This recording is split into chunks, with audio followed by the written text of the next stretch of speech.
பூபால்னு சொல்லி ஒரு காவலர் தன்னுடைய மனைவியை வரதட்சணை கொடுமைப்படுத்திருக்காரு 8 வருஷமா.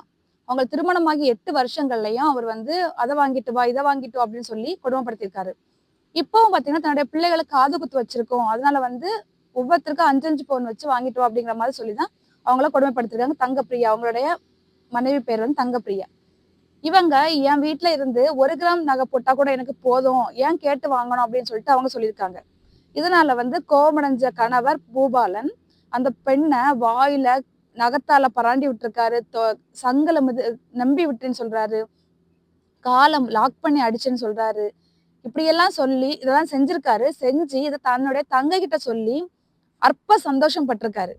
இப்படி ஒரு தண்டனை தப்பு செய்யக்கூடியவங்களை தண்டிக்கக்கூடிய காவலர்களை இந்த மாதிரி பண்ணாங்கன்னா, அப்ப இந்த காவலர்களுக்கு என்ன தண்டனை கொடுக்கணும்?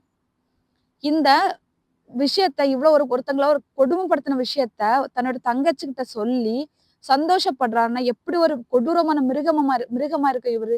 இதை கேட்டு சந்தோஷப்படக்கூடிய ஒரு பெண்ணா இருக்கக்கூடிய தங்கச்சி, அது எப்படிப்பட்ட ஒரு அற்பமான மனுஷியா இருக்கும்.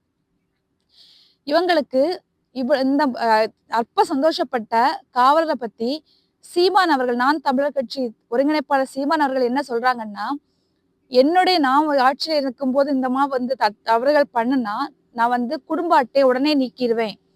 அவனுக்கு எவ்வளவுதான் குட்டிகரணம் போட்டாலும் கவர்மெண்ட் வேலை அவன் குடும்பத்துல எவனுக்கும் கிடைக்காது. மாமியார் வீட்டுல வாங்கின காசை வச்சு நீ சாப்பிட்டுக்க அப்படின்னு சொல்லி முடிச்சிருவேன் அப்படின்னு சொல்லிட்டு அவர் சொல்லியிருக்காரு.